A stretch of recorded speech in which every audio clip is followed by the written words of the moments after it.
विद्यार्थी मित्रों, very good morning. Shri हीरप्पा कन्या प्राथमिक विद्यालय कालावड़ धोरण 6 विषय गुजराती, जेमां आपणे चेप्टर नंबर 11 सागरकांठानो प्रवास विषे माहिती मेळवी रह्या हता। तो तेमां आपणे जोयुं के वर्ग शिक्षक सोमनाथ छे ई 3 विद्यार्थीओनी समिति रचे छे। शेना माटे? तो के प्रवासनुं स्थळ नक्की करवा माटे। त्यार पछी जे આગળનો લેક્ચર હોય છે તે ગુજરાતીનો હોય છે અને તે જે બે પંક્તિ લખેલી હોય છે બોર્ડની ઉપર તે પૂછવાનો પ્રયત્ન કરે છે। ત્યારે એક રેવતી નામની વિદ્યાર્થીની કહે છે કે તે સિંધુ નામના વિદ્યાર્થીના જન્મદિવસની શુભેચ્છા લખેલી છે।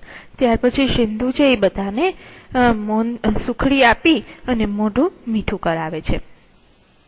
ત્યાર પછી હવે સ્થળોની ચર્ચા આપણે જોઈ કે ક્યાં ક્યાં સ્થળોએ જાવું। દરિયા કિનારાના સ્થળોનું શિક્ષકે બોર્ડ ઉપર પશ્ચિમ ભારતનું સરસ મજાનો નકશો દોરે છે અને જ્યાં જ્યાં દરિયા કિનારાઓ આવેલા છે ત્યાં તે બધાનું નામ લખે છે અને ત્યાર પછી છેલ્લે માધવપુરનું નામ લખતા ભૂલી જાય છે અને એક વિદ્યાર્થી પાછળથી ઊભો થઈ અને માધવપુર વિશે માહિતી આપવાનું કહે છે, કારણ કે પોતા પાસે એક માધવપુરનો લેખ લખાયેલો હોય છે તે જોવે છે। એ જોયું ત્યાર પછી આપણે એ જોયું વિદ્યાર્થી મિત્રો કે બધા જ સ્થળો નક્કી કરે છે એમાં ઉતાવળમાં આપણે સુદામા અને ગાંધીજી એટલે કે આપણા રાષ્ટ્રપતિનું જે જન્મ સ્થળ છે જે પોરબંદર તે આપણે લખતા ભૂલી જાય છે। પછી તેના વિશે થોડીક માહિતી પણ મેળવી અને હવે આપણે પહોંચ્યા હતા કે દ્વારકાની વાત કરતા હતા, 7 દ્વારકાની। તો 7 દ્વારકાની વાત માટે આપણે જોયું કે આપણે ખૂબ જ 5000 વર્ષના ઇતિહાસમાં જવું પડે અને ત્યાંનું જે મંદિર છે એ કેવું છે તો કે 7 વખત બંધાયેલું છે તે આપણે જોયું। તે કેને કહેલું છે તો કે વિદ્વાનોએ, એટલે કે આપણા જે આગળના પુરાતનના જે સંતો હોય છે, વિદ્વાનો હોય છે, તેમણે કહેલું છે કે ત્યારનું મંદિર છે એ 7મી વાર બંધાયેલું છે। તો કેટલાક સંશોધનો પણ કરેલા છે કે જુદા જુદા સ્થળોએ દ્વારકા તરીકે ઓળખાવે છે। કેટલાક સંશોધકો હોય છે કે જે સંશોધન કરી અને કરતા હોય છે, સ્થળો નક્કી કરતા હોય છે। તો દ્વારકા એટલે કે ભારતની અંદર જે સમુદ્ર માર્ગે પ્રવેશવાનું દ્વાર છે, એટલે કે ગેટ ઓફ ઇન્ડિયા, એટલે કે ઇન્ડિયાનો મોટો બધો ગેટ, એટલે કે ભારતની અંદર પ્રવેશવાનું। એમ તો જોઈએ તો આપણે દીવની અંદર પણ વિદેશીઓ ભારતમાં આપણે જોઈએ કે સમુદ્ર માર્ગે પ્રવેશે છે। પછી જોઈએ કે તળાજા પાસેનું ભવનાથનું જે મંદિર છે એમાં આજ મહારાજ જલ પર ઉદય જોઈને એવું કવિ કાંતનું એક સરસ મજાનું સાગર કિનારે રચાયેલું કાવ્ય છે। હવે આપણે પહોંચ્યા હતા કે લોથલ અને તિથલનો કશો સંબંધ ખરો? એમાં એક વરુણ નામનો વિદ્યાર્થી પૂછે છે વર્ગની અંદર શિક્ષકને કે લોથલ અને તિથલનો અર્થ કઈ છે સંબંધ? આપણે જાણીએ છીએ લોથલ અને તિથલ વિશે આપણે ઘણી વખત નામ આપણે સાંભળેલું છે। તો જોઈએ કે સમુદ્ર સંબંધ છે કેવો? શિક્ષક બતાવે છે એને કે સંબંધ તો છે સમુદ્રના 1666 કિલોમીટર લાંબો કિનારો છે કયો? લોથલ અને તિથલનો, બરાબર। પણ જો આપણે તિથલ જઈશું તો દાંડીના દર્શન પણ કરીશું। સમુદ્ર ઉદાર હૈયું માનવ જાગૃતિને મીઠું પૂરું પાડે છે, દાંડી, બરાબર। એ આપણે ક્યાં જશું તો કે તિથલ જશું ને તો જોશું। અને કેવડો લાંબો સમુદ્ર કિનારો છે તો કે 1666 કિલોમીટર લાંબો સમુદ્ર કિનારો છે। અંગ્રેજોએ એ મીઠા ઉપર વેરો નાખ્યો તો આપણે જોઈએ છીએ, આપણે સાંભળ્યું છે ઘણી વખત અને ઘણા પુસ્તકની અંદર વાંચ્યું પણ છે કે અંગ્રેજોએ મીઠા ઉપર જે વેરો નાખ્યો, તો વેરો એટલે કે પૈસા, જે મીઠું લઈએ એના ઉપર પૈસાનો વેરો નાખ્યો હતો, બરાબર છે, વસૂલ કરતા હતા વેરો। તો ગાંધીજીએ એક મીઠું લઈ અને સત્યાગ્રહ કર્યો, વેરો નાખવાના કાયદાને પટકાર્યો। ગાંધીજીએ એનો વિરોધ કર્યો કે મીઠા ઉપર વેરો ન હોવો જોઈએ, એટલે ગાંધીજીએ એક મીઠું એક મુઠ્ઠી મીઠું લઈ અને એક સત્યાગ્રહ કર્યો અને દેશ ઉપર જે મીઠા ઉપર વેરો હતો તે હટાવ્યો. આખો દેશ બેઠો થયો ભારત પર. દરિયાના ઉપકાર કંઈ ઓછા નથી.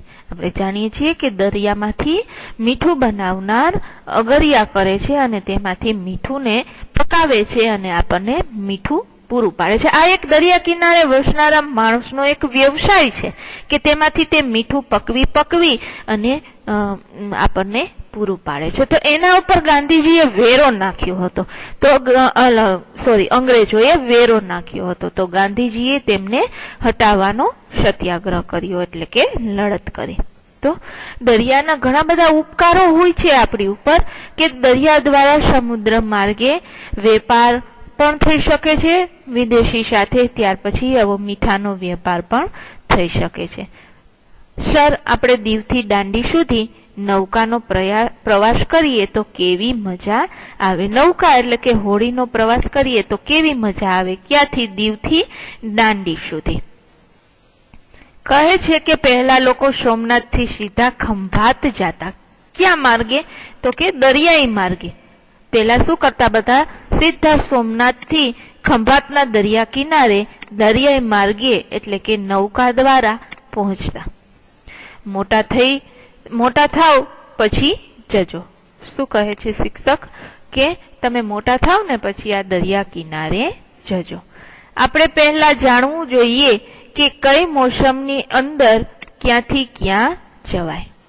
શિક્ષક કહે છે કે મોટા થઈ અને આ બધા જ પ્રવાસો તમે દરિયા કિનારાના આવા જોખમી પ્રવાસો તમે કરજો. પણ પેલા આપણે એ જાણવું જોઈએ કે કયા મોસમની અંદર ક્યાં જવાય. માંડવી અને માધવપુરના દરિયા કિનારે રેતીના વિશાળ પટ છે.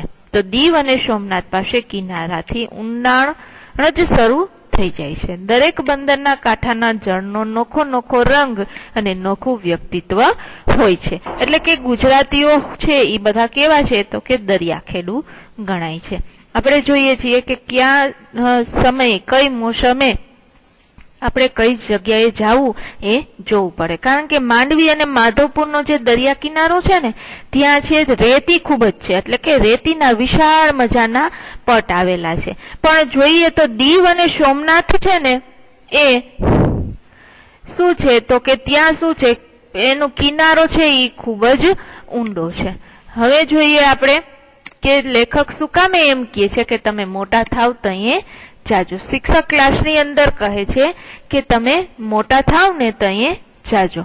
એટલે કે તમને ખબર પડે કે કઈ જગ્યાએ કેવી રીતે જાવું.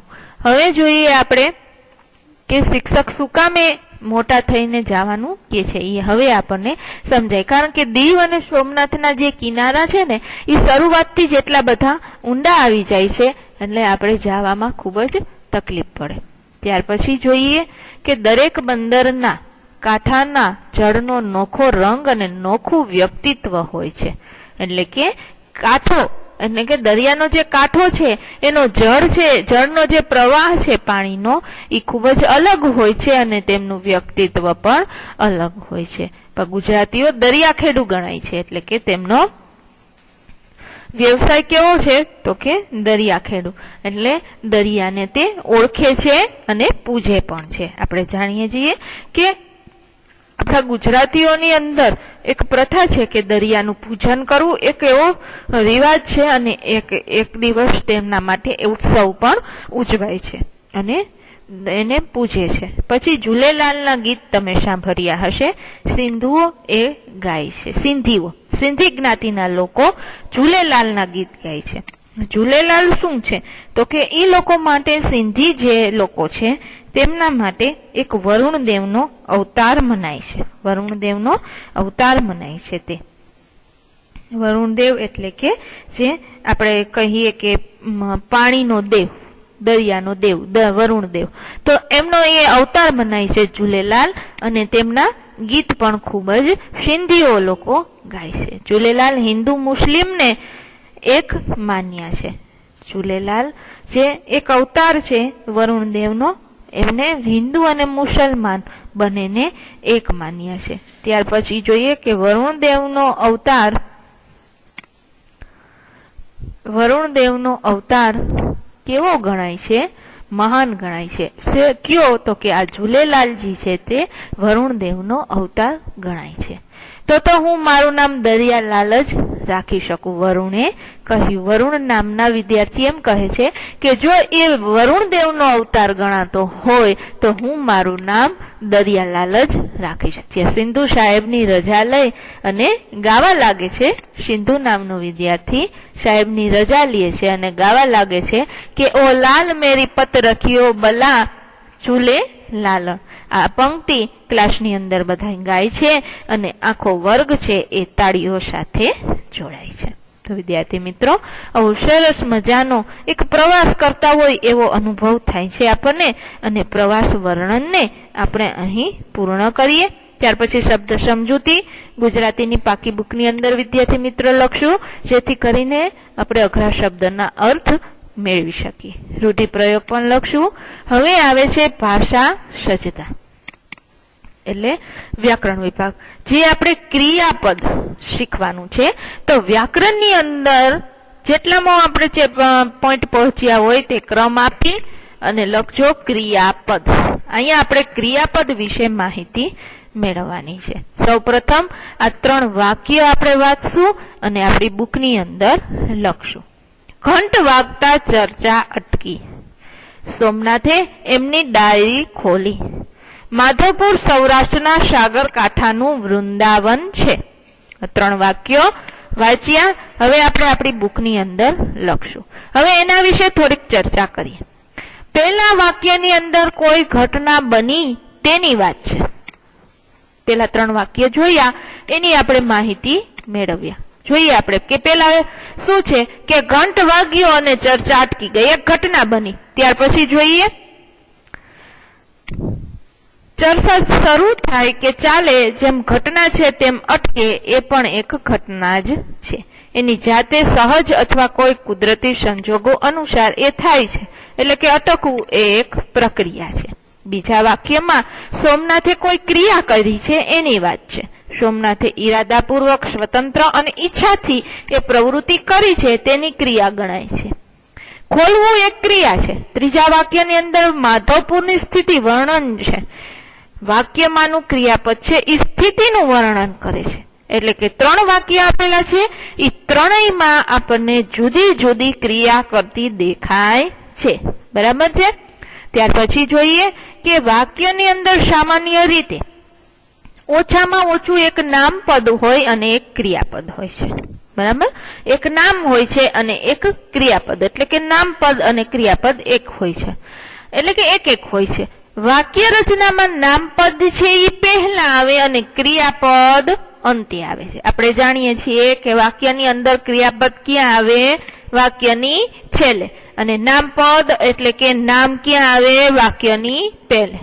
તો નામપદ પહેલા આવે અને ક્રિયાપદ અંતે આવે છે. આ ક્રિયાપદ નામ તરીકે આવેલી વ્યક્તિ, પદાર્થ વગેરે કઈ પરિસ્થિતિમાં છે તે ક્રિયાપદ દર્શાવે છે. નામ જો સ્થિર સ્થિતિમાં હોય તો એમ સૂચવે કે તે સ્થિતિ છે.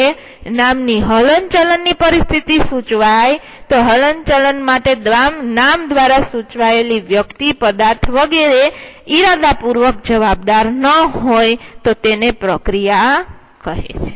જો હલનચલન સાથે જો વ્યક્તિ જોડાયેલી હોય કે સ્વતંત્ર ઈચ્છાથી કર્યું હોય તો તેને ક્રિયા કહે છે. એટલે કે આપણે વાક્યની અંદર ક્રિયા કયા પ્રકારની ચાલુ છે ટૂંકમાં એ દર્શાવવાનું છે. નીચેના વાક્ય જોઈએ. નામપદ ક્રિયાપદ ક્યાં છે તે જોવો. સોમનાથે એમની ડાયરી ખોલી. ઉપરનું વાક્ય જોયું. સોમનાથ, ડાયરી જેવા શબ્દો નામપદ બતાવે છે. આ નામ છે એક. બરાબર. આપણે જાણીએ છીએ સોમનાથ પણ નામ છે અને ડાયરી પણ એક નામ છે, એટલે એ શું થયું? નામપદ થયા. અને ખોલી, ડાયરી ખોલી છે જે ઈ ક્રિયાપદ છે જાણીએ છીએ, કારણ કે તે વાક્યની અંતે આવેલું છે. આવા કેટલાક બીજા વાક્યો છે એને તમારે પાઠમાંથી શોધીને લખવાના રહેશે. બરાબર છે વિદ્યાર્થી મિત્રો? નામપદ અને ક્રિયાપદ બને હોય ને એવા વાક્ય તમારે શોધી અને લખવાના રહેશે. હવે જોઈએ આપણે કે ત્યાર પછી જેમ જેમ વાક્ય તપાસતા જશો ને તેમ તેમ તમને ખબર પડશે કે વાક્યમાં ક્રિયાપદ તો એક જ છે અને નામ પણ એક હોય અથવા તો વધુ પણ હોઈ શકે. આપણે આગળ જોયું કે સોમનાથ માં બે વાક્ય છે, સોમનાથ અને ડાયરી, એ બે નામ છે, બરાબર છે. એક સાદા વાક્યની અંદર એક ઘટના, ક્રિયા અથવા સ્થિતિ હોય, એની સાથે વ્યક્તિ કે પદાર્થો વધુ હોઈ શકે. રમવાની ક્રિયા થતી હોય તો માણસ એકલો એકલો રમે અથવા તો બે કે તેથી વધારે માણસો રમી શકે. કાપવાની ક્રિયા થતી હોય તો કાપનાર વ્યક્તિ કાં તો એક હોય, કપાનાર પદાર્થ અને કાપવાનું સાધન કદાચ વધારે પણ હોઈ શકે. હવે જોઈએ આપણે કે આપણી પાસે વાક્યની રચનાના બે મુખ્ય ઘટકો આવેલા છે, બરાબર. કેવું તો કે આપણે આગળ જોયું કે ભાઈ નામપદ અને ક્રિયાપદ.